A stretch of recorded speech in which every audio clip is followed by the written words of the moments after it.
Muy buenas tardes tengan todos nuestros miradores, oidores, seguidores y demás de la Comuna de la Palabra. El- Esta ocasión, como ya comentábamos, eh, tenemos la oportunidad de charlar nuevamente, ya es como la tercera o cuarta vez, con el doctor Jesús Ramírez Bermúdez, un personaje conocedor de los ámbitos de la neuropsiquiatría, la neuropsicología, la psiquiatría y estas vicisitudes. Antes de comenzar con el asunto que aquí nos convoca, quiero comentar tres cosas. Primera, eh, una semana más, un año más, un mes más y la verdad histórica sobre la desaparición forzada de los 43 jóvenes de la Escuela Normal Rural Raúl Isidro Burgos de Ayotzinapa en Tixla de Guerrero. Guerrero sigue pendiendo como deuda histórica de Estado que comprometió el ya salido presidente de la República, Andrés Manuel López Obrador, y que le queda también como deuda pendiente a la presidenta electa Claudia Sheinbaum Pardo, presidenta en funciones. Asimismo, nos deben no solo la verdad histórica, ni la verdad tenemos, ni la justicia, ni nada que se le asemeje o parezca. Por ello es que no dejo de recordar, como cada semana hacemos, que es fundamental que nos entreguen la verdad y la justicia. La muerte galopa en caballo de Hacienda. Acaban de decapitar al presidente municipal de Chilpancingo de los Bravo por irse bravamente sin seguridad a una aparente reunión con grupos de ardillos y otra clase de especímenes zootécnicos y apareció su cabeza por ahí. Y el muerto, evidentemente. La violencia sigue golpeándonos impunemente y aún no vemos que ello mejore para nuestra situación nacional, regional y más. Tampoco quiero dejar de recordar, como cada semana hacemos, que nuestra estudiante Viridiana Anaid hace más de 10 años sigue desaparecida y estudiante de nuestra Facultad de Psicología y seguimos con su mamá demandando su pronta aparición. Finalmente fue 7 de octubre. Hace un año, según dicen, comenzó la guerra, que no es guerra. Para que haya guerra debe haber dos ejércitos y jamás no es ejército, es un grupo de resistencia palestino. Y a un año de iniciado esto, más de 50,000 muertos en una supuesta autodefensa, la gran mayoría mujeres y niños, y el Estado sionista de Israel ahora pretende también borrar el sur del Líbano. Eh, Esto se calienta y no quiero dejar de señalar estas cosas, como para deprimirse. El tema de hoy que vamos a tratar precisamente con el doctor Ramírez Bermúdez, a quien le agradecemos su participación, su amistad y su estima, eh, a tratar dos conceptos imbricados históricamente. Uno es melancolía, quizá hoy para algunos más cercano a la tristitia o tristeza. No voy a hablar de su novela Paramnesia, que tiene que ver con otra clase de delirios, pero sí de la depresión, que cualquier mortal hoy a cualquier cosa le llama depresión. Y dice, échale ganas y vas a ver cómo sales. No se diga los coaches, chamanes y otra clase de especímenes que creen que la depresión es cualquier cosa. Creo que vale la pena precisar estas cuestiones de la tristitia, la melancolía, la depresión. Recuerdo que alguna vez se habló de depresión reactiva o exógena, alguien que perdía un ser querido, le entraba una depresión, pero de esa salía. Y se habló de depresión endógena. Hoy no sé qué tan legítimos sean los terminejos de depresión exógena y endógena. Y el asunto más gordo, psicoterapia o farmacoterapia o ambas, porque seguramente hay factores neuroquímicos que tienen que ver con la depresión. enfermedad, trastorno, qué sé yo. Hubo un tiempo en que se hablaba de psicosis maníaco-depresiva. Por ejemplo, de eso diagnosticaron a posteriori al músico Robert Schumann.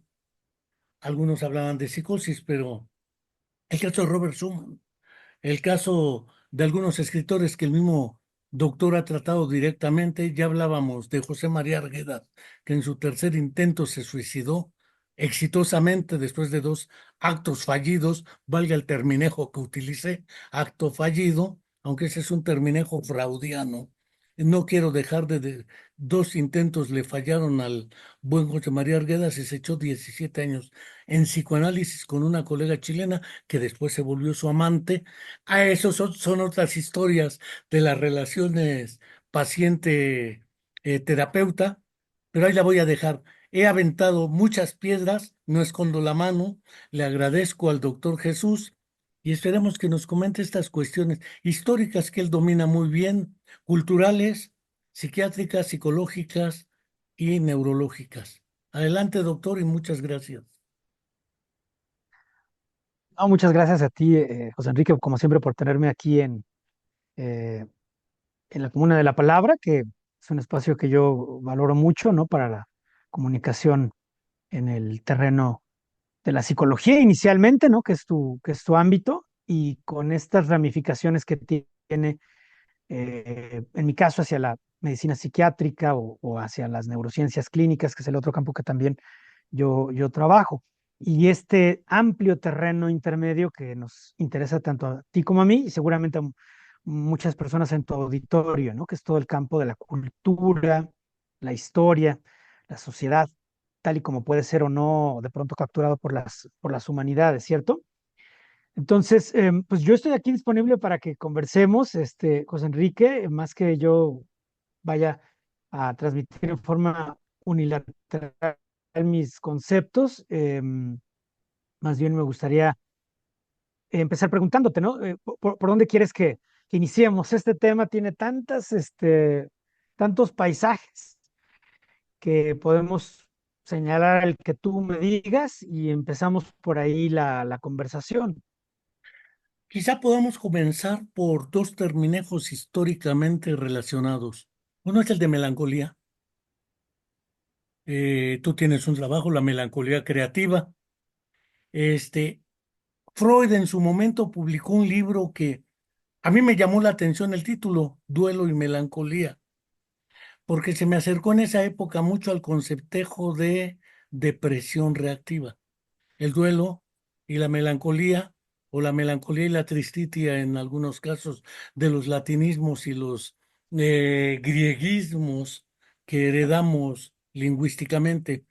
Pero ¿cuál es la relación entre estos términos de duelo, melancolía, tristeza y depresión?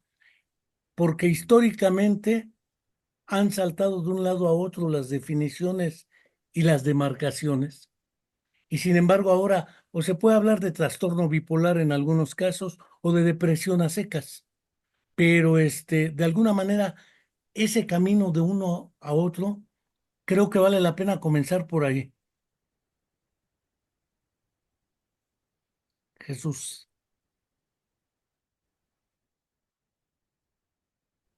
Sí, yo empezaría a lo mejor por el concepto de duelo y posteriormente el concepto de melancolía y depresión, que son los términos clínicos a lo mejor pues, que requieren un mayor análisis, ¿no? Entonces, la tristeza indiscutiblemente simplemente es un estado emocional, podríamos decir un estado afectivo también, si lo queremos ver de esa manera, y es simplemente parte del repertorio básico de emociones que todos desplegamos, ¿no? Que no tienen nada de patológico y no tienen nada de psiquiátrico o no forman necesariamente parte de un trastorno que deba ser atendido ni en el gabinete del terapeuta, ni tampoco en el consultorio del psiquiatra, ¿no? Eh, Exactamente la historia conceptual de la tristeza no la conozco, ¿no? Pero yo sé que forma parte ya de los trabajos muy tempranos, por ejemplo, de Aristóteles, en su retórica, ¿no? Aristóteles habla pues ya de estas emociones básicas que después retoma que después retoma Charles Darwin y que después retoma otros autores más contemporáneos, ¿no? Entonces yo creo que se volvió como una etiqueta, una palabra para capturar en forma paradigmática un estado emocional en el que el sujeto tiene cierto nivel de sufrimiento, probablemente un sentimiento como de pérdida de aquello que nos daba felicidad. Entonces rápidamente se estableció esa polaridad, ¿no? Entre la tristeza y la alegría como dos emociones que se encontrarían aparentemente en el extremo opuesto, ¿no? De un eje de emociones que, como todos sabemos, son muy dinámicas y que muy cambiantes también, y que pues indiscutiblemente la tristeza sería una respuesta emocional esperable y yo diría sana, ¿no? Frente a cierto tipo de circunstancias, contingencias, historias y demás, ¿no? De ahí que Aristóteles lo considerara pues como parte, ¿no? Del núcleo emocional básico de los seres humanos. Posteriormente, con los trabajos de Darwin ya en el siglo XIX, se incorporó como una de las emociones básicas, que después ya fueron un poquito caricaturizadas quizá por Paul Ekman, ¿no? Y más tarde ya diríamos casi cosificadas o reificadas en un sentido por Jack Panksepp y la escuela de neurociencia afectiva, que considera que entonces la tristeza podría ser como una emoción básica paradigmática que estaría presente en no solo los seres humanos, sino también otras especies de mamíferos y posiblemente otros animales, y que tendría ciertos circuitos, por así decirlo, cerebrales o ciertos procesos corporales específicos y desde luego ciertas experiencias fenomenológicas también muy características. A mí me gusta mucho el abordaje que hace José Luis Díaz en su libro La conciencia viviente. Tiene un capítulo para la conciencia emocional, la faz afectiva de la conciencia, dice él, donde lo que él plantea es más bien como una especie de léxico, ¿no? Una especie de diccionario de las emociones. Entonces nos muestra cómo la tristeza pues realmente se emparenta con muchos otros términos, ¿no? Muchas otras etiquetas, sin que podamos nunca poner exactamente la línea fronteriza entre una etiqueta y la otra, porque en realidad lo que está nombrando son estados emocionales subjetivos, y entonces al no ser, digamos que objetos naturales como lo sería una piedra, un árbol, siguiendo a Berrios, digo aquí un caballo, una orquídea, ¿no? Donde podemos delimitar muy claramente su forma, o en forma al menos mucho más clara que en el caso de las emociones, en este caso como la tristeza, ¿no? Entonces José Luis Díaz más bien nos muestra que hay todo un abanico de palabras que abarcan estas cualidades fenomenológicas, o sea, subjetivas de la emoción, sus componentes propiamente, diríamos, de valencia emocional, ¿no? Y los contextos donde aparecen. Ahora, por último, antes de pasar a otro término, yo diría que en el caso de la tristeza, eh, otra autora ha saltado a la cancha de la discusión muy interesante, la doctora Elisa Feldman Barrett, ¿no? Que tiene una teoría constructivista de las emociones y donde ella dice que, en síntesis, ¿no? A lo mejor estoy simplificando un poquito su teoría, pero ella plantea que cuando nosotros estamos frente a un estímulo, dirían un estímulo discriminativo, ¿no? En el lenguaje de los conductistas, o un affordance, a lo mejor en el lenguaje de la psicología ecológica, cuando estamos, en fin, frente a un estímulo, nosotros tenemos, pues entonces, una historia con ese estímulo, ¿no? Una historia de aprendizajes, de interacciones y demás. Entonces, eso desencadena ciertas respuestas corporales. En esto se parece la idea de Damasio a la idea de Lisa Feldman. Y esas respuestas corporales, mediadas por mecanismos neuroendocrinos, autonómicos y demás, generan un cambio en el estado del organismo, y este cambio en el estado del organismo genera a su vez señales interoceptivas, y las señales interoceptivas, por supuesto, no son solo el resultado del estado o sea, de la presentación del estímulo, sino también tienen que ver, por ejemplo, si yo no comí bien ese día, no dormí bien ese día, si estoy atravesando por un periodo de un trastorno hormonal, qué sé yo, ¿no? O sea, hay muchas variables que influyen en la señal interoceptiva, pero lo que el individuo va a evaluar es la relación entre la señal interoceptiva y la relación entre la señal exteroceptiva, o sea, el estímulo que se presenta ante la vista o ante el oído, y lo que mis vías interoceptivas presentan al cerebro, ¿no? En la construcción de una experiencia consciente a la que yo le pongo el nombre más parecido a lo que yo conozco, ¿no? O sea, si este estado de conciencia se parece a lo que yo anteriormente he nombrado tristeza, entonces yo digo que tengo tristeza, ¿no? Aunque exactamente si este estado de tristeza es idéntico a los anteriores, es algo imposible de saber, ¿no? En esta teoría construccionista o constructivista de Lisa Feldman Barrett, el individuo toma decisiones cada vez que elige una etiqueta, ¿no? Cada vez que elige una palabra.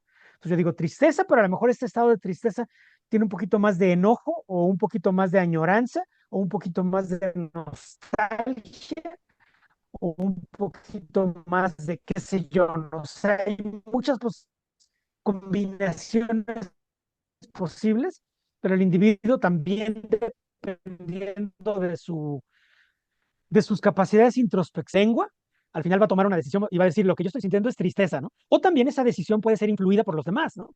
Porque a veces el sujeto llega al consultorio o simplemente llega con su hermano, su mamá, su amigo y le dice, es que me siento un poco raro, como sacado de onda. Y el otro es el que le dice, ah, pues lo que tú tienes es tristeza, ¿no? Ah, exactamente, lo que yo tengo es tristeza. Ok, entonces, esa sería una primera explicación a lo mejor de lo que sería la tristeza, entendida como una emoción que tiene una larga historia cultural y en donde tenemos estos dos modelos, ¿no? Un modelo como de una emoción básica que tiene una fuerte carga filogenética y que se muestra en la teoría de la evolución, o una versión un poco más constructivista o construccionista, donde el individuo decide que tiene tristeza porque la palabra se eh, nombra mejor este estado emocional que resulta de señales interoceptivas y exteroceptivas y siempre influida por el contexto, ¿no? En el que nos estamos moviendo. Utilizaste preferentemente el término emoción o estado emocional. Circunstancialmente utilizaste el estado afectivo y otros utilizaron estado de ánimo.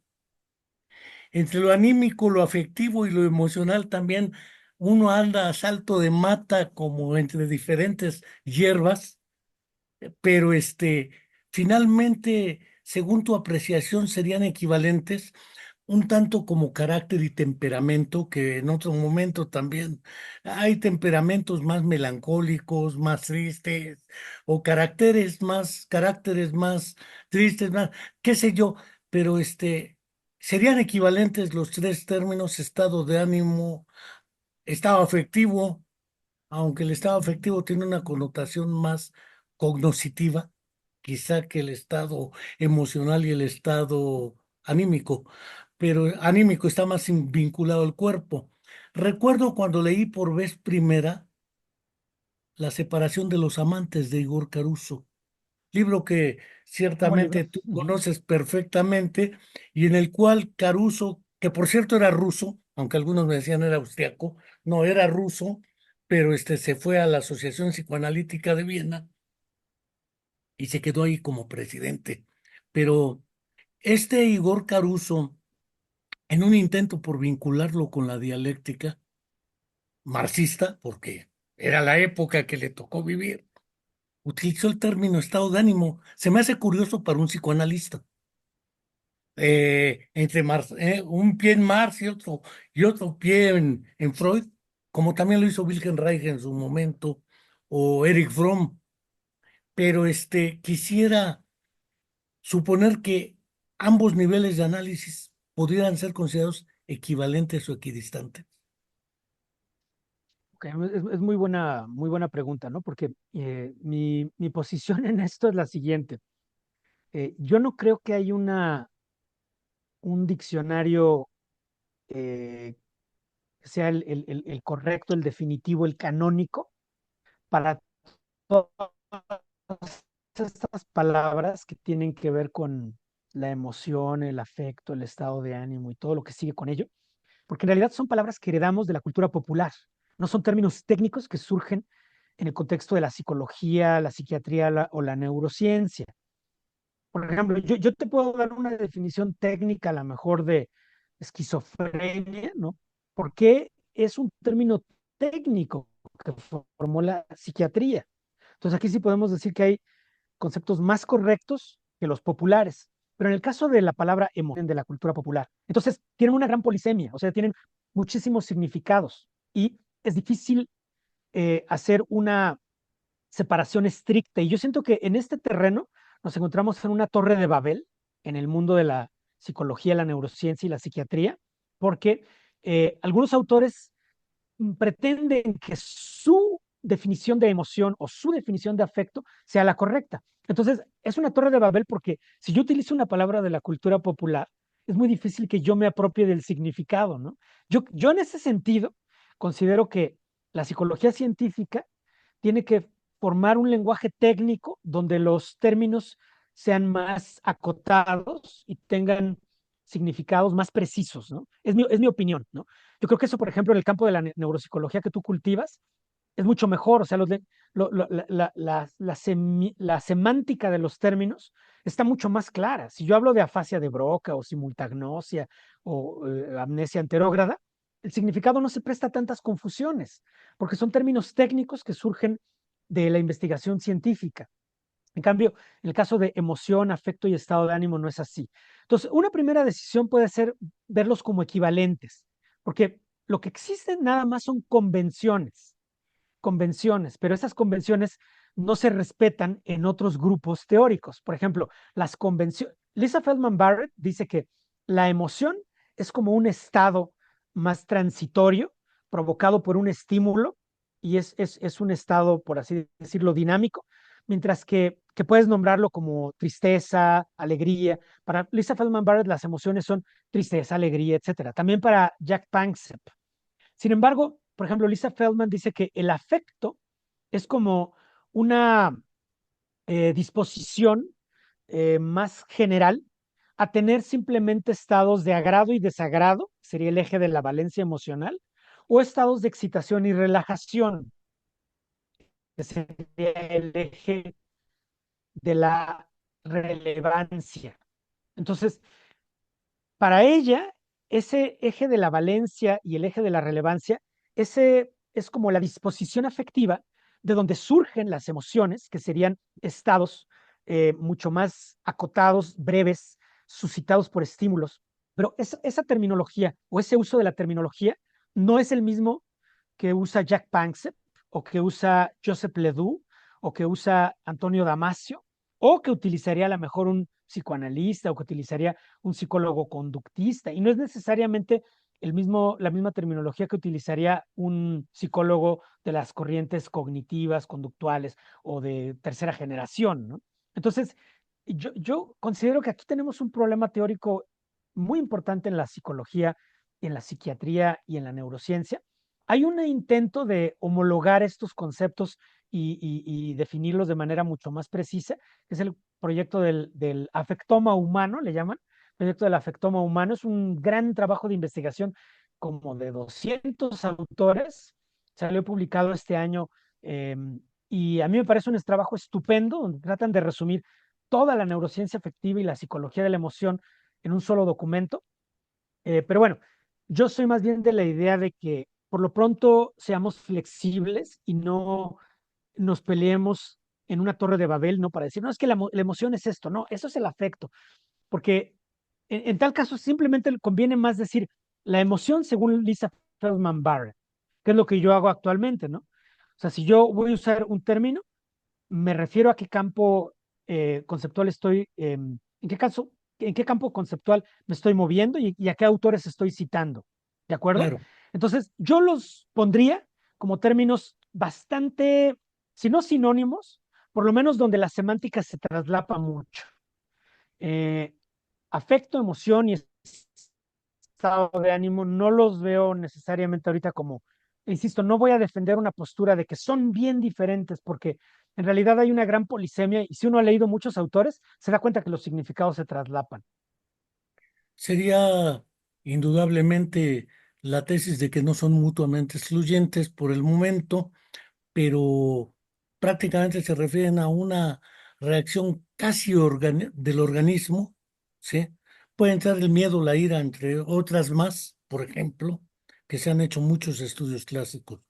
Pero regresando al asunto del duelo y la melancolía, porque empezábamos por la tristitia o la tristeza, y efectivamente la planteas como una emoción o un estado de ánimo, qué sé yo.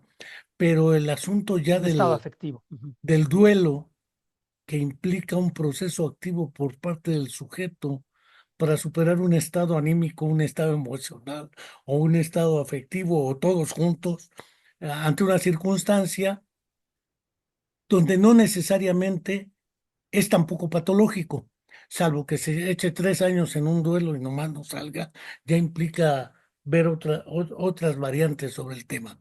Pero el duelo, la melancolía y la depresión a veces también se sobreponen, no solo semánticamente. Ibas a utilizar el término semiología, si no oí mal, pero a veces la semiología es más clínica y entonces estuvo mejor la elección de semántica porque tiene que ver con los significados de las palabras y no con la interpretación clínica en el caso de la semiología. De eso tú mejor que yo lo tiene clarísimo, ¿no? Pero entrar a esa relación entre duelo, melancolía y después entrar la depresión, porque no necesariamente lo seguimos viendo ahorita en Oriente Medio. Hay gente que se inmola con tal de llevarse a un grupo de soldados sionistas de Israel y no sé si sea suicidio. Y no sé si está asociado a la depresión, está asociado a factores culturales, ideológicos, político-militares, qué sé yo, y que implica la Por muerte supuesto. inminente del sujeto que se vuela para llevarse a uno.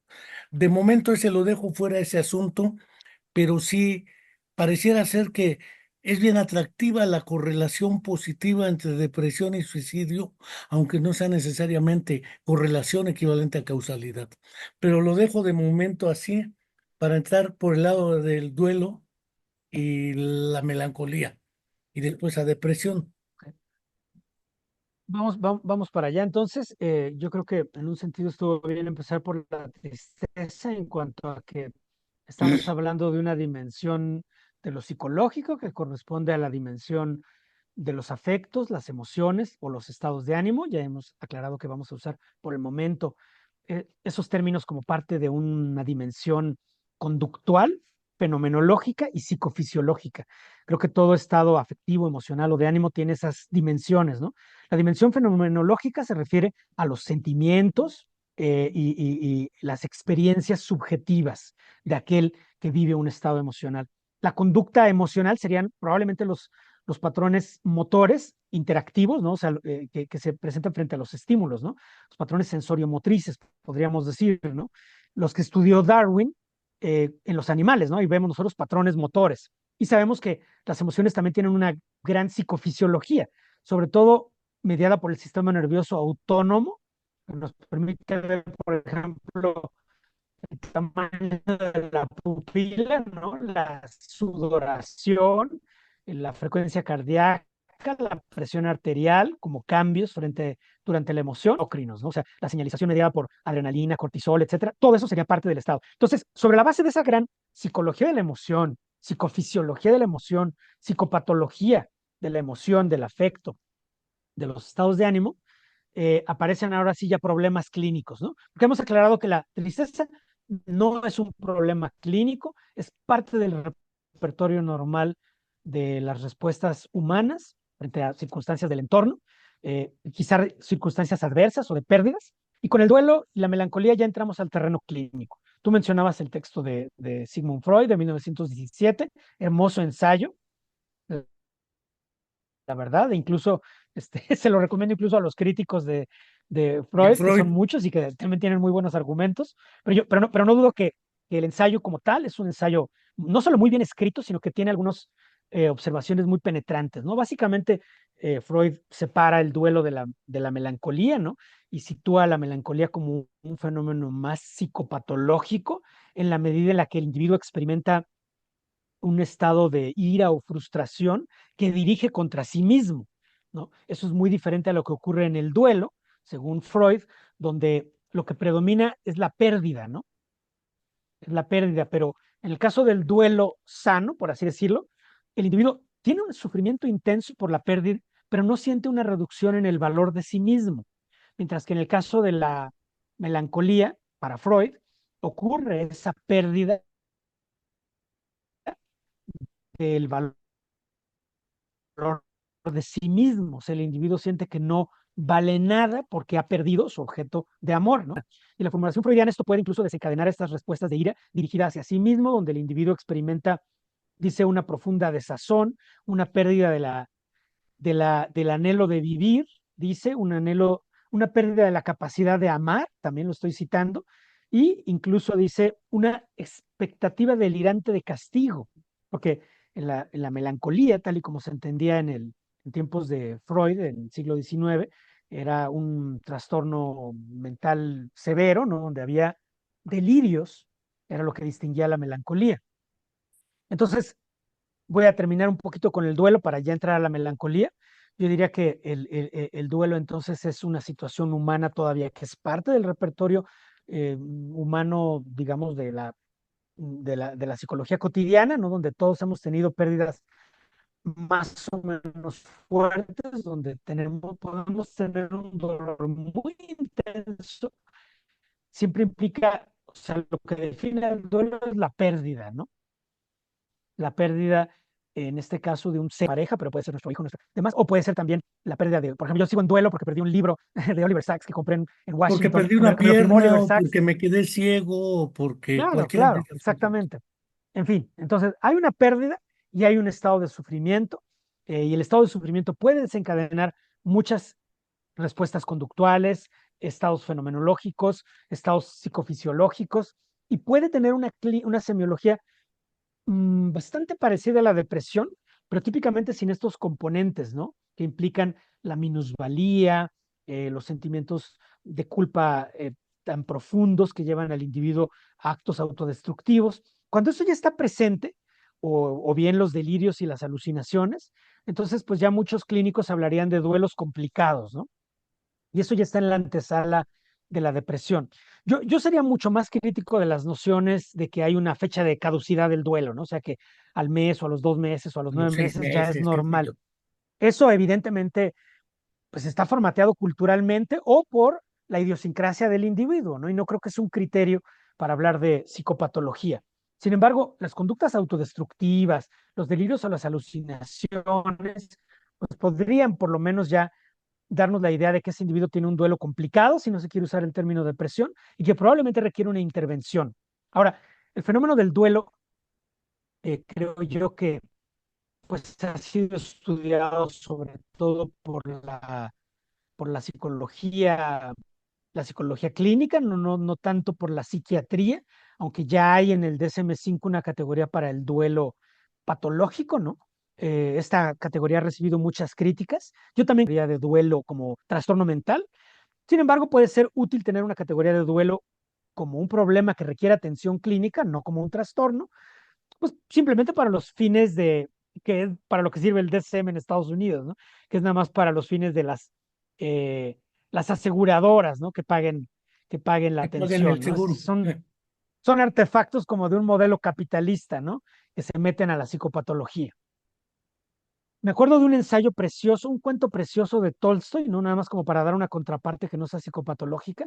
Es un cuentito de Tolstoy sobre un perro y un león. Meten a un perro a la jaula de león y todo el mundo espera que lo va a asesinar, pero no lo asesina, se vuelven amigos, desarrollan una relación afectiva. El concepto del afecto también tiene esta dimensión relacional.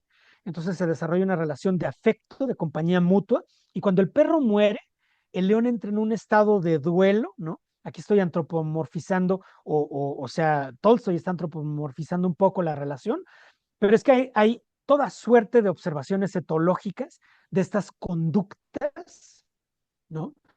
Donde el león deja de comer, el león deja de tener conducta psicomotora, el león se ve cabizbajo, ¿no? Con un predominio de los músculos flexores sobre los extensores durante periodos muy largos después de la muerte del perro, e incluso puede tener vocalizaciones parecidas a las de a las vocalizaciones tempranas que tiene una cría cuando es separado de su madre, ¿no? Estas vocalizaciones que Jack Panksepp les llamaba como de pánico, ¿no? Al ser separado de la madre, y estas vocalizaciones eh, pueden persistir a lo largo de la vida cuando perdemos un objeto de amor, ¿no? En un sentido.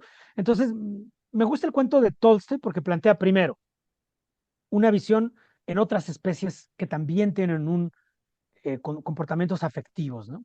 Y segundo, porque pues plantea esta relación con las pérdidas, ¿no? Y lo inesperado de estas relaciones, no solo humanas, sino relaciones que pueden existir en en el reino animal mucho más extendidas.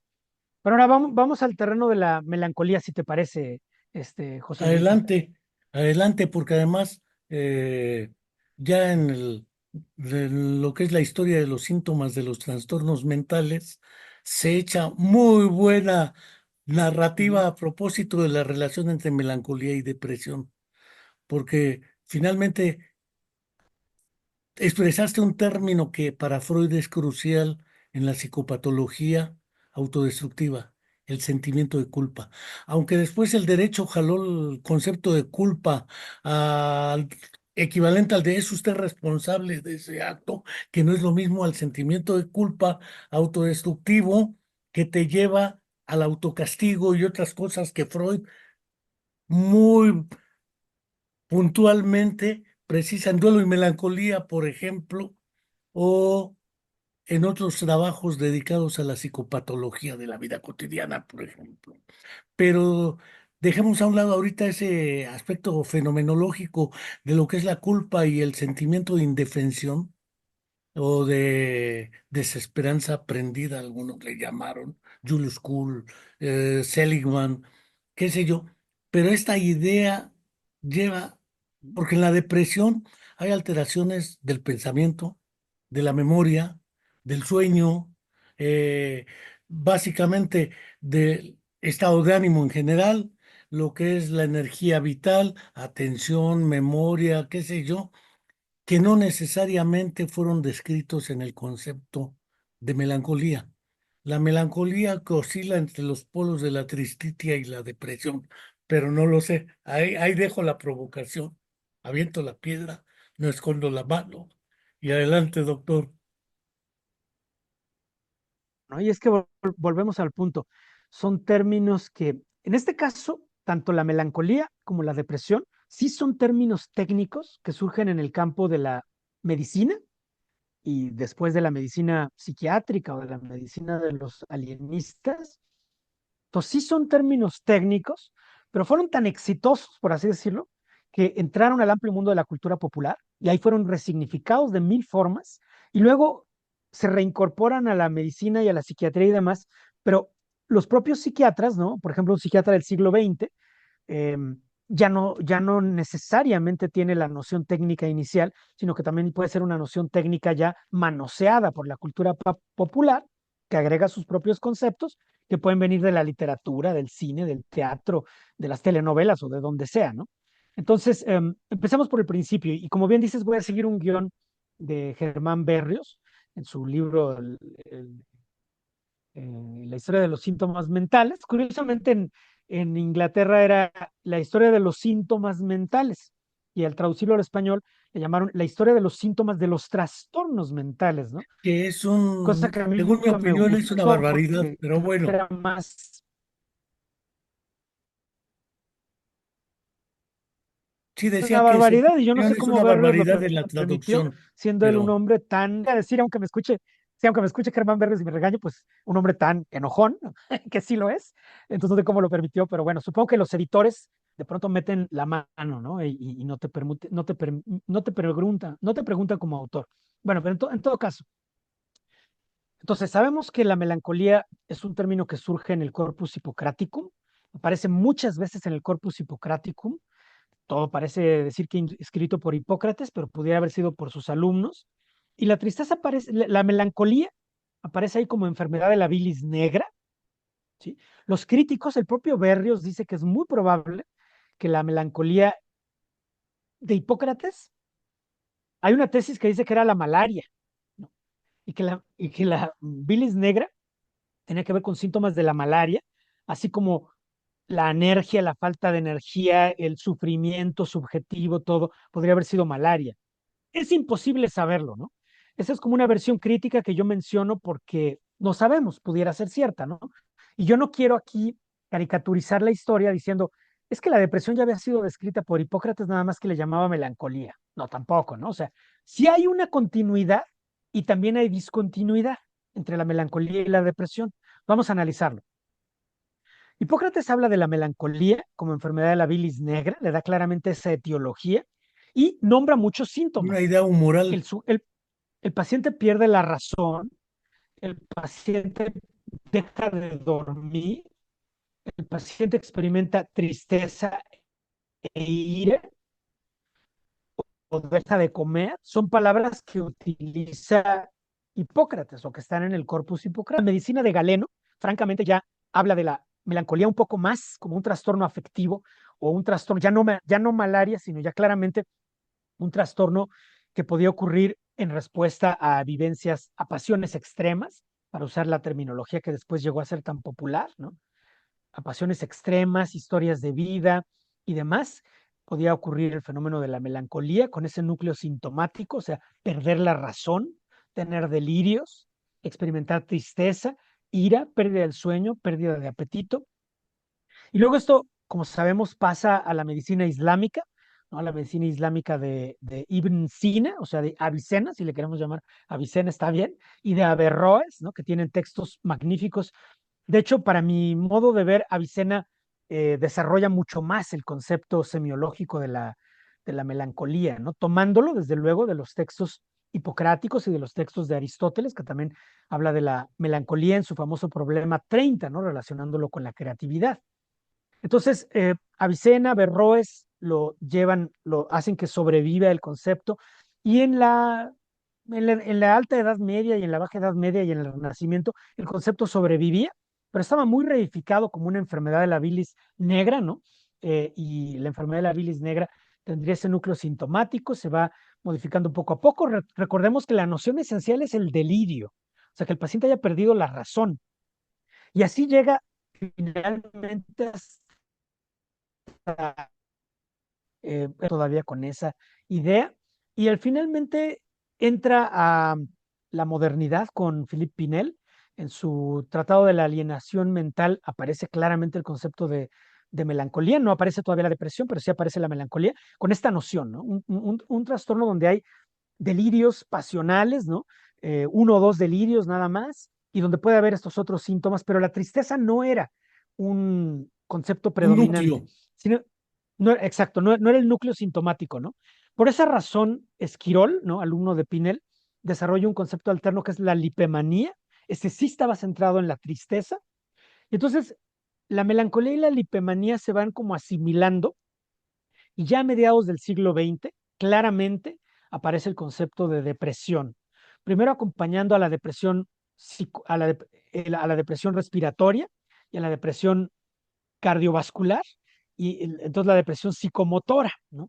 Y la depresión psicomotora ya tenía una semántica compartida con la melancolía, y esto lo podemos identificar claramente, y es el momento, yo diría, donde se da la transición más claramente, pues en la obra de Kraepelin, ¿no? En los tratados de psicopatología de Kraepelin, la melancolía es la forma clínica de la depresión, o sea, Kraepelin ya usa el concepto de depresión para referirse a, como bien dijiste, a la psicosis maníaco-depresiva.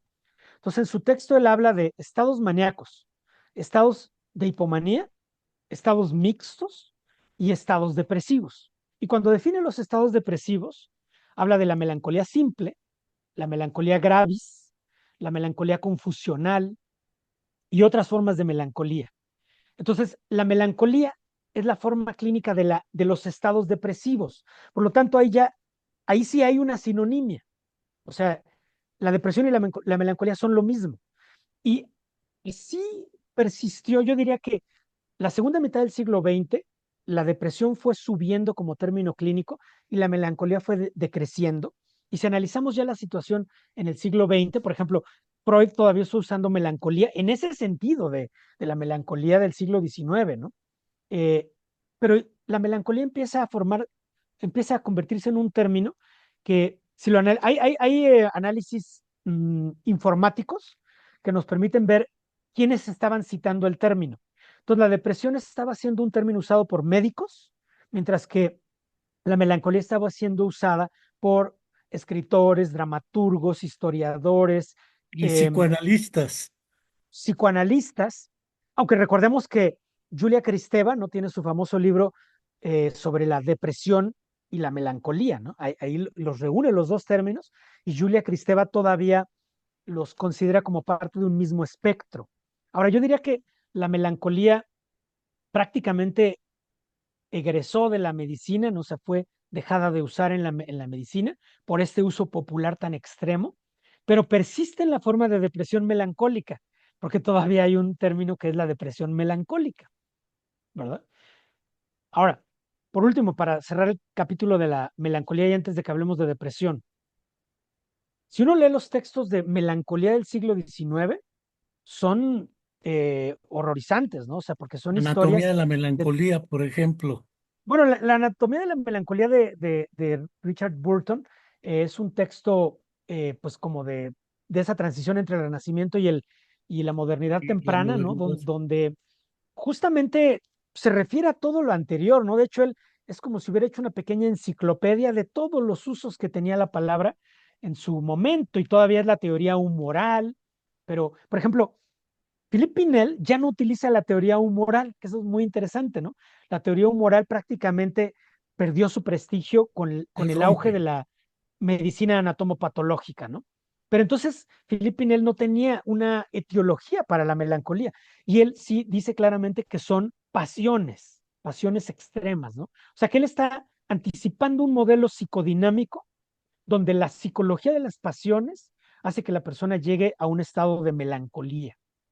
Él no le va a dar una definición, digamos, tan neurobiológica como la que dominaría el siglo XIX con la escuela, sobre todo alemana de neuropsiquiatría, ¿no? De Griesinger, del propio Krepelin y demás, que sí claramente lo ven como un trastorno cerebral.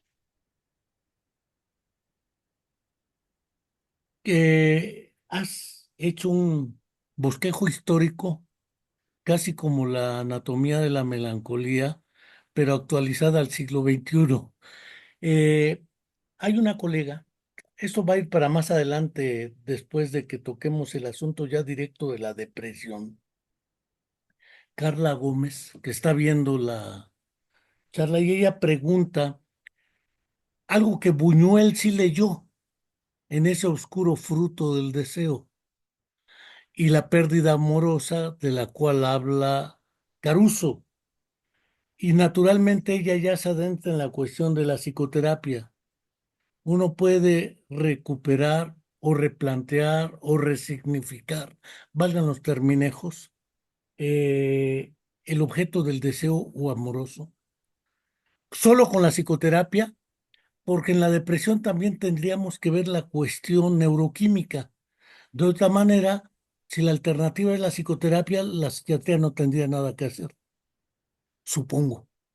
Pero no lo sé, dada la naturaleza de la pregunta, a través de ese objeto amoroso, porque si va por ahí, pues evidentemente el problema no tendría relación con la neuroquímica, pero sí se ha establecido una correlación entre ciertos cambios de neurotransmisores, particularmente o neuromoduladores. Ahorita no entro en detalle a esta cuestión. Ahorita que regrese el doctor, porque su internet ha tenido un poco de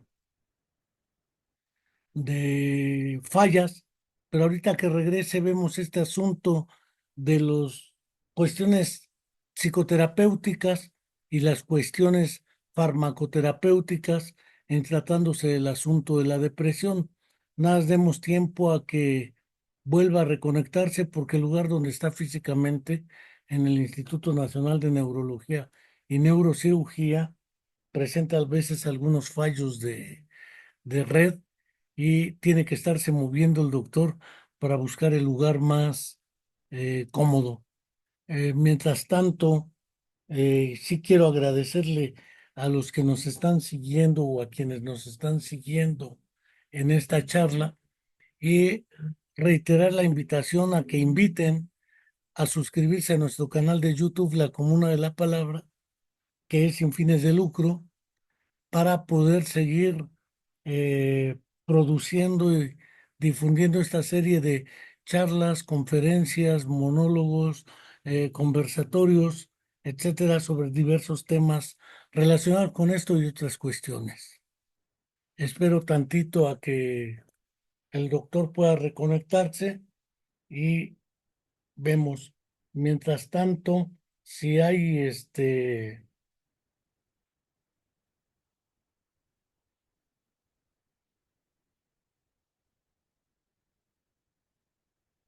si hay algún otro comentario, aquí me los están haciendo llegar y podemos ver qué otros asuntos se pueden tratar. Yo no quisiera comentar directamente estas cuestiones porque para eso invitamos al doctor. Sin embargo, ya hemos comentado varias veces este asunto, él y yo hemos charlado y hemos concordado en muchas de las cuestiones que se relacionan con ya la diferenciación que hizo claramente entre melancolía y depresión. Esperemos que se conecte, les pido su amable paciencia. Llevamos aproximadamente 50 minutos, nos da para un ratito más. Nada más que vea cómo viene la dinámica con la conexión del doctor. Remojo la garganta con un poco de café. Eh, ya viene de nuevo el doctor eh, y seguramente, seguramente sí me habrás oído, doctor. Sí, nos dimos cuenta que perdiste la señal, pero comentábamos que la pregunta estaba en torno a la noción de objeto amoroso, y la psicoterapia, que tiene que ver también si psicoterapia o farmacoterapia Claro. o ambas o combinadas, porque hay gente que plantea la posibilidad de ambas, o no solo la posibilidad, sino la necesidad de ambas. Dejo ahí el Claro. comentario y la pregunta de Carla, y entramos a lo que estábamos ya directamente en la cuestión de la depresión y su naturaleza neuroquímica, de algún modo, y cierro mi boquita. Adelante, doctor. No, gracias, Enrique. Solo me puedes repetir técnicamente qué es lo que dice la pregunta de que nos hicieron llegar. Si la pregunta directamente dice, en psicoterapia, uno puede recuperar, resignificar, replantear o reinterpretar un objeto amoroso o resignificación del objeto del deseo, dijera Luis Buñuel, en ese oscuro fruto del deseo. Ujú. Porque pareciera ser que si es un problema del sujeto deseante, y no un trastorno que tiene implicaciones neuroendocrinas, qué sé yo. Este, no he hablado, por ejemplo, de la depresión postparto, que tiene que ver con cuestiones hormonales y neuroquímicas, pero será a través de de la estrategia psicoterapéutica que resignificando ello podamos afrontar exitosamente la depresión. En ese término está la pregunta.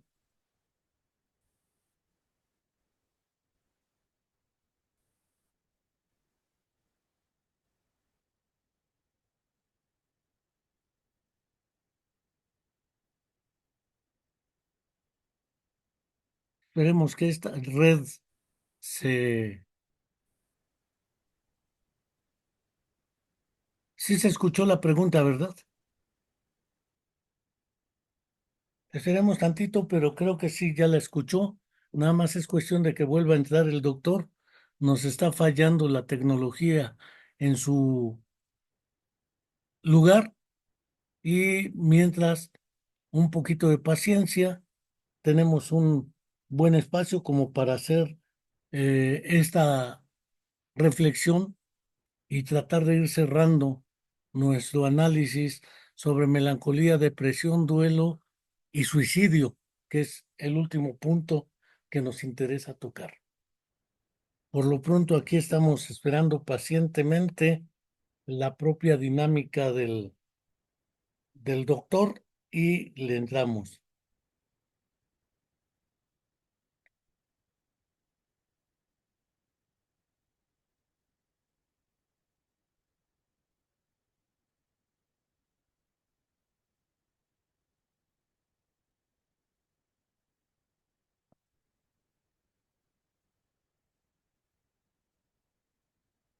Siempre la tecnología nos hace estas jugarretas o regularmente en diversos actos o eventos, pero aquí seguimos nosotros.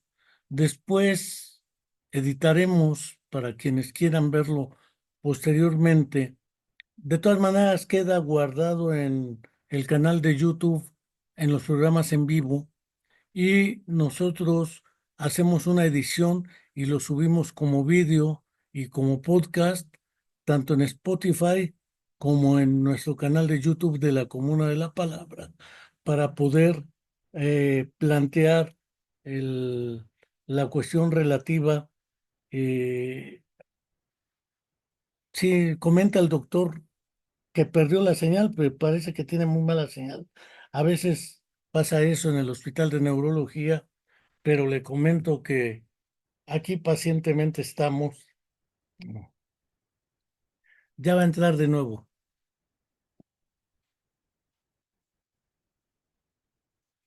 Sí, ya comentaba que a veces la señal nos falla o aquí o allá o acullá, pero es parte de el impacto tecnológico que tenemos.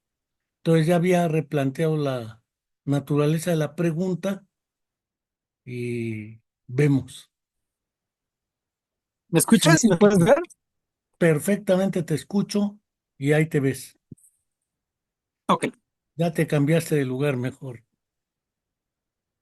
Más bien hice otra cosa, me conecté directamente con el celular. Bueno, una disculpa por, no sé si era alguna falla de la computadora o algo, pero ya me ven y me escuchan, ¿verdad? Sí, claro. Aquí se Sí, este escucha paisaje y... que tengo atrás es virtual, es totalmente Ah, yo creí ficticio. que saliste ahí al jardín del hospital, pero ya sé que es virtual. Entonces la pregunta era en ese término de la psicoterapia y la resignificación o Sí, muy- recuperación o reinvención del objeto amoroso. Ahí lo dejo. yo creo que es muy importante, sí, o sea, yo creo que es muy importante la noción de que en toda persona que tiene depresión, la psicoterapia es la primera línea, de hecho. O sea, yo diría que siempre se requiere psicoterapia. A veces no se puede proporcionar, a veces no se puede instrumentar, ¿no? A veces por cuestiones económicas, institucionales, no se puede dar psicoterapia. A veces no se puede dar porque la persona está tan grave que no puede, digamos que, responder, ¿no? A los requisitos mínimos de una psicoterapia que implican que el paciente llegue al consultorio, la conversación verbal, las interacciones, la cooperación mínima que se necesita. O sea, a mí me toca ver personas con formas de psicoterapia, perdón, con formas de depresión tan graves que literalmente llegan en silla de ruedas, han dejado de hablar, han dejado de caminar, formas como las del siglo XIX, ¿no? De delirio melancólico. Yo veo eso todos los días, o sea, para los que creen que ya no existe y todo eso, claro que existe y yo lo veo todos los días. Lo que pasa es que no es la mayoría de los casos, es una minoría, ¿no? Y además, generalmente son los casos extremos en su peor momento. Yo diría que en la mayoría de los casos se puede dar psicoterapia y se debe de dar psicoterapia, ¿no? Ahora, ¿qué tipo de abordaje daremos? Bueno, ese es un problema técnico que podemos discutir, ¿no? Pero atendiendo a la pregunta muy puntual, es decir, resignificar el objeto amoroso, resignificar la relación con ese objeto de amor que puede haberse perdido en un caso de duelo, o puede ser un objeto inalcanzable, o puede ser un objeto que a veces a lo mejor nos agrede, ¿no? Porque puede ser una relación de amor-odio. En fin, hay tantas posibilidades eh, digamos, tantos problemas de relación, ¿no? O de vínculo que podrían darse y que estarían estrechamente relacionados con la génesis o con el mantenimiento de la depresión, que yo diría categóricamente que sí, o sea, siempre tenemos nosotros que buscar la manera de transformar nuestras relaciones humanas, para ponerlo en esos términos, y no solo las relaciones humanas, sino también su representación psicológica, ¿no? Que sería a lo mejor la pregunta de la colega que habla, ¿no? O sea, en ese sentido de resignificar, pues es que muchas veces ese objeto amoroso a lo mejor ya ni existe, ¿no? Ya existió en otra época de nuestras vidas o es un objeto distante y demás. Entonces lo que nos está haciendo más daño puede ser su representación, ¿no? Su representación psicológica. ¿Qué sé yo? Esto hay muchas maneras de abordarlo, ¿no? Yo no quiero abundar en algo en lo que a lo mejor otras personas pueden decirlo mejor que yo, pero yo diría que en líneas generales siempre tenemos que dar un tratamiento psicoterapéutico. Ahora, además de atender a los significados y las representaciones psicológicas de estas relaciones humanas, que desde luego que están importantemente implicadas en cualquier caso de depresión o en la mayoría de los casos, tenemos que atender, en mi opinión, ¿no? A la dimensión un poco más del comportamiento, o sea, lo que el sujeto está haciendo en el día a día. Y en ese sentido, yo creo que una terapia de activación conductual es la medida indispensable, ¿no? O sea, sería como, así como en la hipertensión siempre tenemos que por lo menos bajarle un poco a la sal, ¿no? Yo diría que en la depresión siempre tenemos que buscar la activación conductual, ¿no? Y esto implica movimiento, implica acción física, implica eh, aumentar los minutos buenos del día involucrándose activamente en las tareas que nos hacen sentir mejor, ¿no? Recordando que en el modelo que tú ya mencionaste, ¿no? De desamparo aprendido o de indefensión aprendida, el sujeto ha ido llegando a una situación en la que tiene la convicción, ¿no? No siempre consciente, no siempre explícita, pero ha llegado, por así decirlo, a esa convicción de que cualquiera de sus respuestas conductuales, cualquiera de sus comportamientos verbales, cualquiera de sus palabras, cualquiera de sus acciones, solamente va a empeorar su situación o solamente va a llevar a más sufrimiento, ¿no? Entonces, esa convicción es la que atendería a lo mejor un terapeuta cognitivo, ¿no? Buscando transformar el esquema cognitivo. Otros buscarían más bien transformar los comportamientos o las circunstancias que sostienen ese problema. Y yo diría que en un sentido más psicodinámico también siempre debemos de atender los significados, las fantasías, las representaciones mentales eh, más profundas, duraderas y tempranas que están sosteniendo todo eso, ¿no? Entonces, a mi juicio, sí, siempre tenemos que dar un tratamiento psicoterapéutico. Ahora ustedes, yo les devuelvo el problema, ¿no? José Enrique, ustedes como psicólogos tienen que hacer la investigación científica y clínica necesaria para decirnos cuáles son las intervenciones más efectivas desde el punto de vista psicológico, ¿no? Pero yo de antemano diría que los grandes estudios muestran que hay procesos comunes, ¿no? Y que todas las terapias pueden tener su lugar y su efectividad. Entonces, yo sin ser experto en la materia, ¿no? Yo diría que la terapia siempre es necesaria y siempre es recomendable. Pero ahora vamos al segundo punto, que ya sería el planteamiento médico, ¿no? De si se requiere o no un medicamento y qué lo justifica. Entonces, yo diría lo siguiente, ¿no? Como yo no lo veo desde un punto de vista dualista, o sea, porque yo no soy dualista, ¿no? En el sentido de que o es una historia psicológica o es una historia neurobiológica o corporal, sino para mí más bien es todo el individuo siempre eh, unificado, ¿no? Que está teniendo las dos historias en paralelo. O sea, está teniendo una historia de pérdidas o está teniendo una historia de frustraciones, está teniendo una historia de amenazas sociales, está teniendo una historia de deprivación afectiva. En fin, o sea, el individuo está teniendo una historia psicológica y al mismo tiempo está teniendo respuestas corporales que están generando un segundo nivel de problema, un nivel corporal. Un nivel corporal donde va a haber probablemente cambios neuroendocrinos, donde va a haber cambios como la inflamación. O sea, yo me iría a los estudios de metaanálisis contemporáneos, ¿no? Que dicen que cuando se mide el líquido cefalorraquídeo, eh, digamos, lo que se puede medir en el líquido cefalorraquídeo de sujetos con depresión mayor, grave, ¿qué es lo que se encuentra? Aumento de cortisol, que es una hormona del estrés, disminución de factor neurotrófico derivado del cerebro, que es un factor necesario para la plasticidad cerebral, disminución de GABA, que es un factor como de inhibición, y disminución de ácido movanílico, que es el metabolito de la dopamina, y aumento de interleucina 6, que es un factor de inflamación.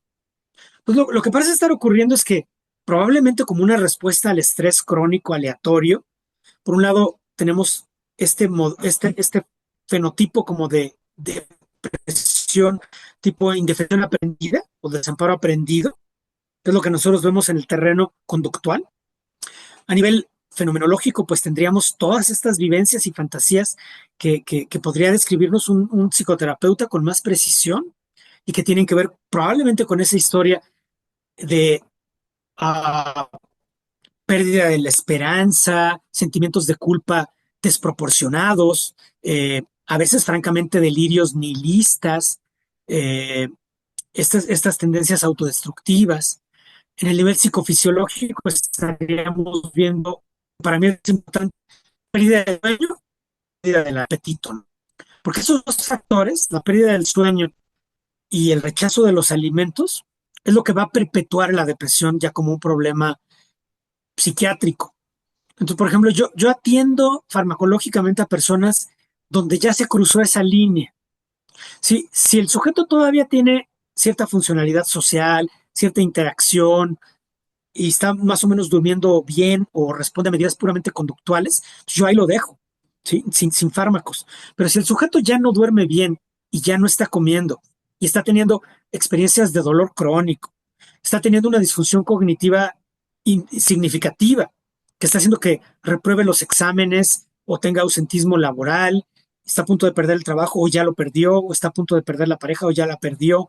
O sea, cuando hay una disfunción muy severa y hay mucho sufrimiento que no responde con las medidas cotidianas, habituales, que el sujeto tiene en su propio repertorio, entonces yo considero que el sujeto es candidato a un tratamiento farmacológico, no, no en vez del tratamiento psicoterapéutico, sino más bien como un complemento, ¿no?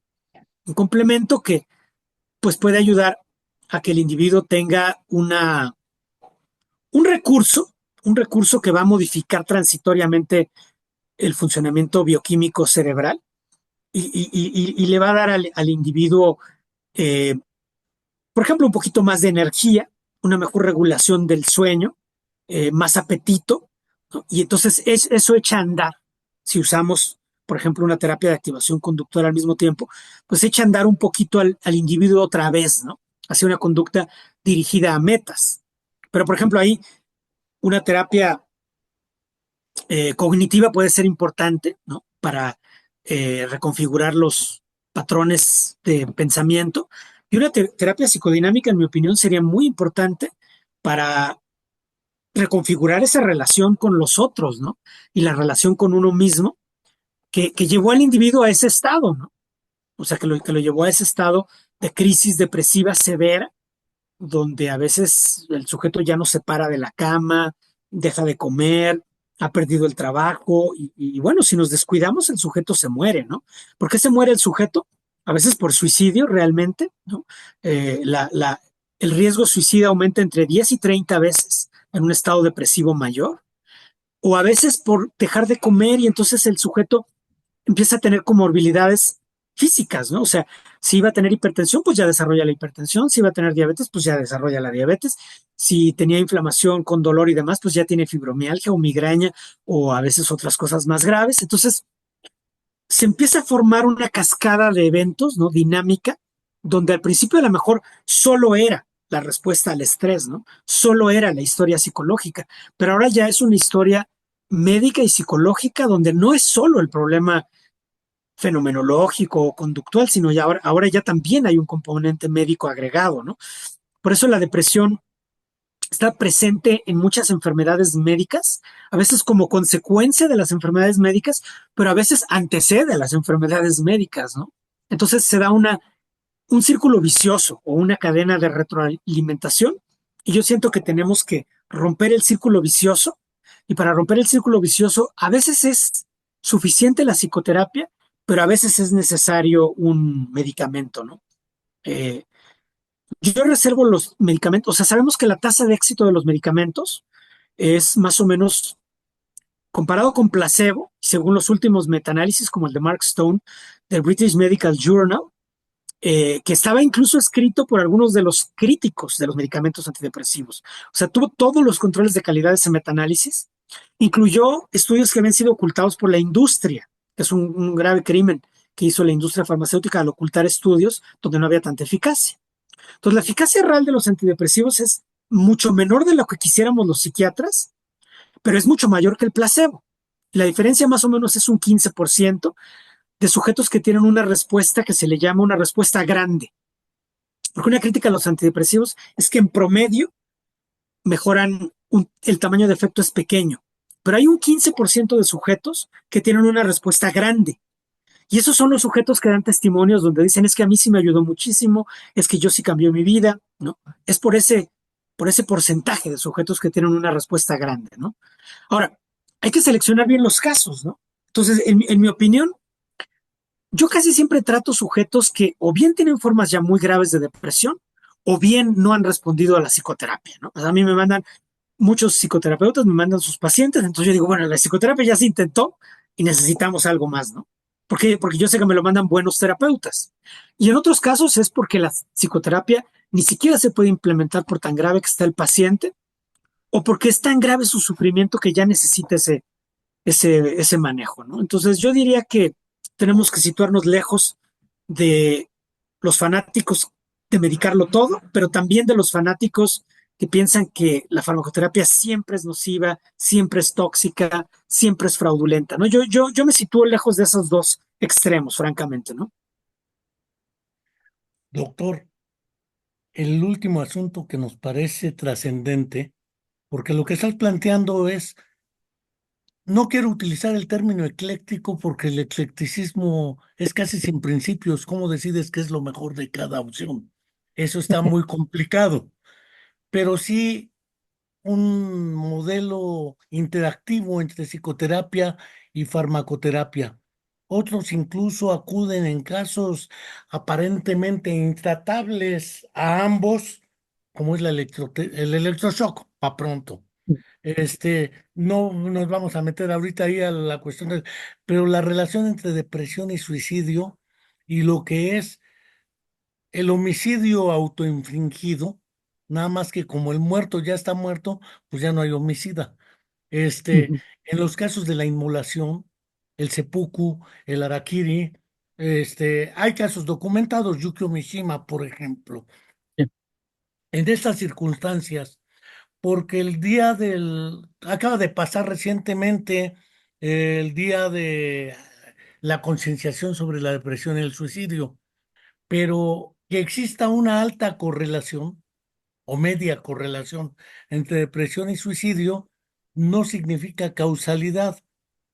Hemos sabido de suicidios que tienen que ver con diagnósticos de cáncer fase 3, 4 y dicen mejor me voy antes de que, o este, depresión relacionada con envejecimiento, le voy a llamar normal entre comillas, y envejecimiento con procesos demenciales, que la demenciación no es consecuencia de, o en trastornos neuropsicológicos diversos, donde aparece también la depresión. Creo que la relación con el suicidio es muy atractiva históricamente porque mete desde miedo hasta prejuicios, pero ¿qué se puede decir al respecto en esos términos? Tú tienes mucha experiencia, hasta literaria al respecto, creo que musical. Los grandes creadores del siglo XIX, entre genio y locura, pues se la pasaban, aparte de la absintia y otra serie de sustancias que se metían, hay mucho suicidio. Pero curiosamente, hay muchos que están como grandes creadores y no se suicidan. Y la inversa, hay muchos depresivos que no son grandes creadores o muchos locos, valga el terminejo indebido, que no son creadores. Y en las cantinas es donde más se escribió literatura, más que en las bibliotecas, tengo la impresión. Pero ahí lo dejo por esta razón con el suicidio y ciertas prácticas culturales. Y con eso tratamos de cerrar, porque ya llevamos una horita. Sí, sí, sí, muy cierto. Entonces ya para resumir o para finalizar por mi parte, en este tema tan delicado que me planteas, ¿no? Del suicidio, yo, bueno, diría en síntesis que siempre es multifactorial. O sea que cuando retrospectivamente analizamos un caso, ¿no? Y hacemos lo que se llama una autopsia psicológica, pues nos damos cuenta que hay toda suerte de factores que influyen. Efectivamente, yo en mi libro de la melancolía creativa dediqué un capítulo que se llama Escenas del siglo XX a analizar muchos casos de suicidio que ocurrieron a principios del siglo XX o a mediados del siglo XX, de algunos grandes creadores, ¿no? Que son muy ilustrativos porque como eran ellos grandes creadores, típicamente dejaron testimonios de las cosas que ocurrían en su contexto, en su época, en sus historias de vida, ¿no? Algunas veces vemos claramente genealogías, ¿no? Del suicidio, o sea, donde el abuelo, el padre, la madre, y eso puede darnos una idea genética o podría darnos una idea más bien de ciertos patrones transgeneracionales de comportamiento y experiencia que se transmiten a través de la crianza, ¿no? Otros casos plantean claramente contextos históricos, como el caso de Stephen Zweig, ¿no? Que se suicida, como sabemos, en Brasil junto con su pareja, pero pues, en su caso es francamente una protesta, ¿no? Frente a todas las atrocidades de la guerra. Otro caso súper ilustrativo es el de Sándor Márai, que se suicida a los 89 años de edad y por eso le dediqué muchas páginas a ese texto porque este sí hace una eh, psicobiografía muy delicada, ¿no? De todo lo que ocurrió y que tenía que ver con la llegada de los fascistas a su país, ¿no? A Hungría, luego la llegada de los comunistas, que eran tan malos como los fascistas, la llegada de los nazis, que eran otros villanos, ¿no? Las prohibiciones que hicieron los comunistas de la obra de Sándor Márai, se tuvo que exiliar de Hungría, y entonces vivió separado de su familia, no pudo acompañar a sus hermanos cuando ellos murieron, estaba desterritorializado, se muere su esposa en situaciones de cáncer sin tener acceso a una medicina paliativa, porque la medicina consideraba éticamente reprobable la medicina paliativa. Entonces la mujer dice, muere diciendo, cómo sufro, ¿no? O sea, cómo me duele. Sándor Márai vive todo esto pues con gran dolor, tiene fenómenos de duelo, estrés de separación, desterritorialización, esta pérdida de la dignidad personal, de saber que su obra es prohibida en su propia patria. En fin, o sea, son tantas vertientes, ¿no? Que podemos analizar, que Sándor Márai compra una pistola, ¿no? Porque eso sí se permite en Estados Unidos, o sea, no hay medicina paliativa, pero cualquiera puede comprar una pistola. Puede comprar una pistola y 20 balas y escribe en sus diarios durante 6 meses todas las razones y los motivos por los que se va a matar y termina por suicidarse, ¿no? Entonces, yo coincido con tu apreciación, ¿no? De que el suicidio a veces resulta francamente de una psicopatología, como puede ocurrir en algunos casos de trastorno bipolar, esquizofrenia o en casos de depresión muy grave. Es verdad que esos trastornos, depresión, bipolar, esquizofrenia, aumentan muchas veces el riesgo de suicidio y otras enfermedades médicas también, como la epilepsia. Nosotros tenemos casos, por ejemplo, de encefalitis autoinmune, donde hay intentos de suicidio durante el episodio psicótico, ¿no? Esos son tratables completamente con una terapéutica médica, ¿no? Pero la gran mayoría de los casos está completamente entrelazado, ¿no? La trayectoria psicológica, los contextos sociales, la historia de vida y la psicopatología. A veces no hay psicopatología y solamente es el suicidio lúcido, ¿no? A veces es un suicidio más bien como de protesta, como el de Yukio Mishima o el de Sándor Márai o el de Stefan Zweig. Entonces, yo creo que hay todos esos factores que contribuyen, ¿no? Y en mi opinión, eso hace que el problema del suicidio sea tan multivariado y tan multidisciplinario, ¿no? Yo no creo que aquí los psiquiatras tenemos la última palabra. Sin embargo, los psiquiatras tenemos que participar de ese equipo multidisciplinario para identificar los casos que podrían beneficiarse con una intervención, ¿no? Lo mismo diría yo de un psicoterapeuta, ¿no? Tampoco tiene la última palabra, pero tampoco la tiene el sociólogo, ¿no? Ni la tiene el epidemiólogo.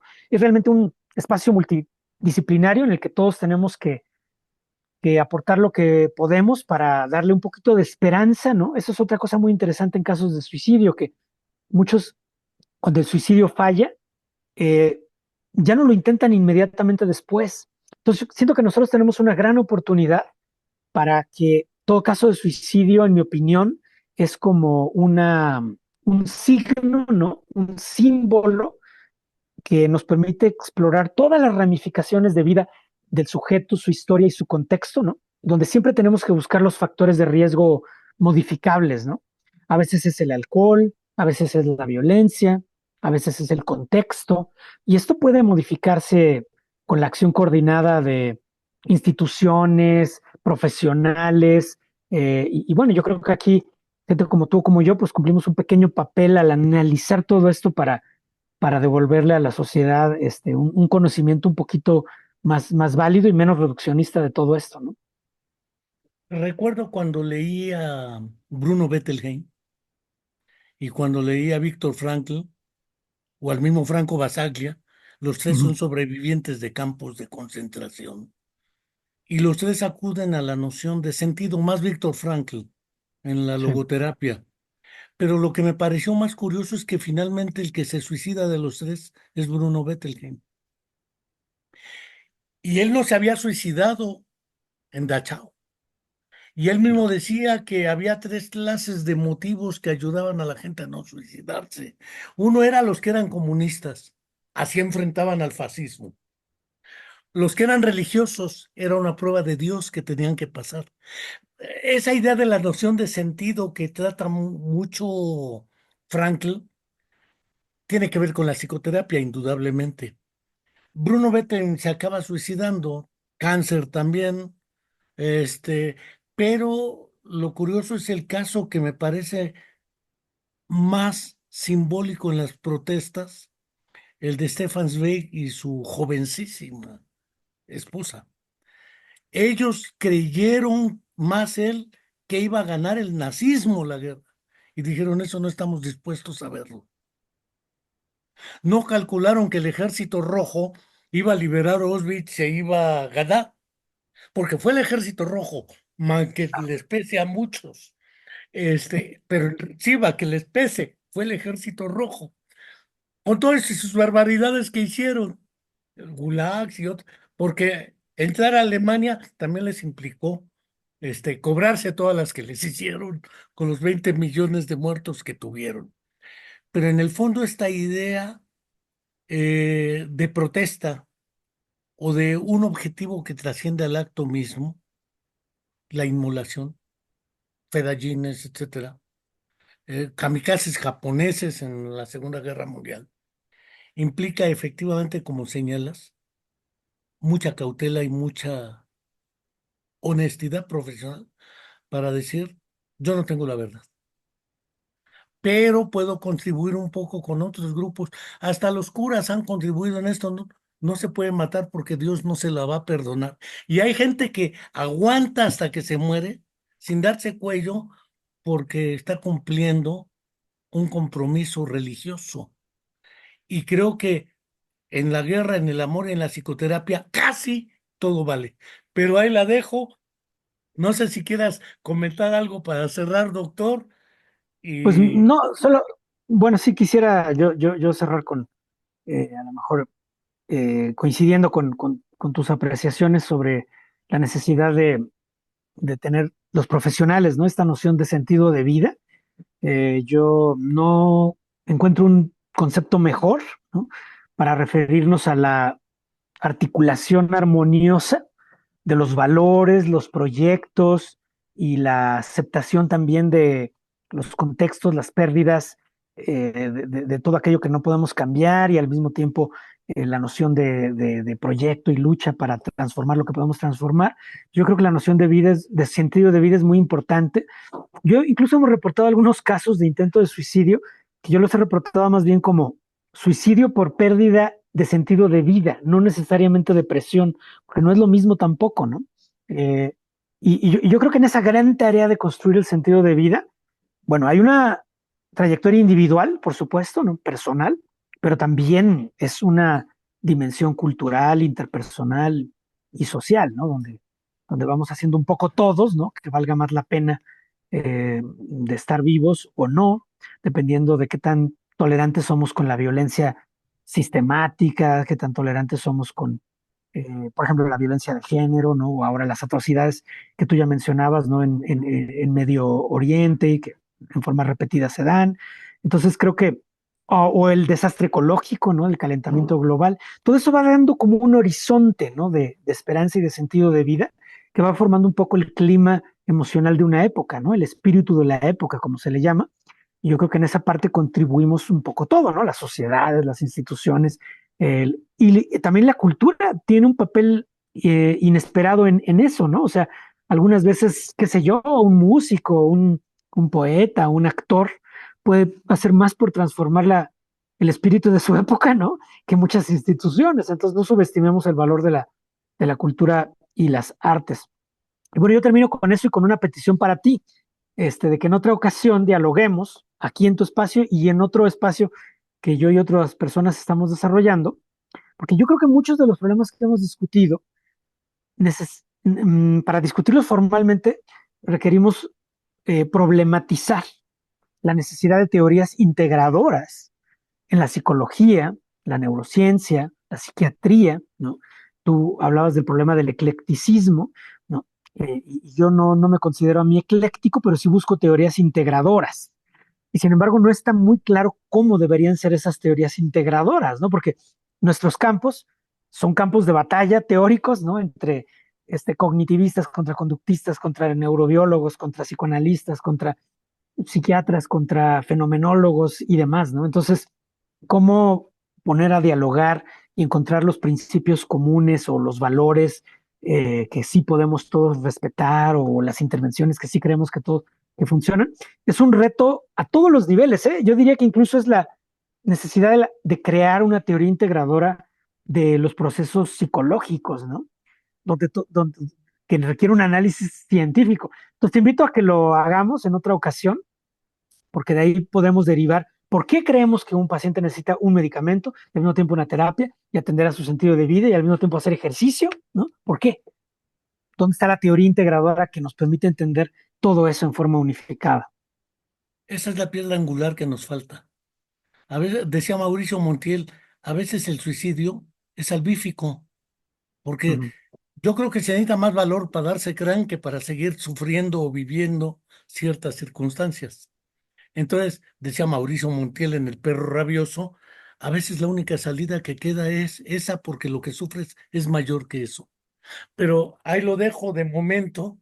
Creo que él entró a la meditación como un referente importante. No me voy a meter ahorita a cuestiones que Jacobo Grinberg en su momento planteó, meditadores, budismo zen, psicoanálisis, que Eric Fromm también lo planteó, pero pues no quiero dejar de agradecerte, doctor, y efectivamente acepto la invitación, que no el reto, pero también es un reto, este, entrarle al análisis de cómo construir esa piedra angular, esa que siempre despreciamos, pero que era la fundamental, decía el buen Vygotsky, de una teoría integradora. Los principios que pueden regir un modelo integrador, porque nadie tiene toda la verdad, ni todo junto vale. Eso nos llevaría al eclecticismo. Pero pues ahí la dejo. Muchas gracias, doctor. Seguimos y ya sabes, Un hasta fuerte pronto. abrazo, cuídate. Hasta luego igualmente. Hasta luego.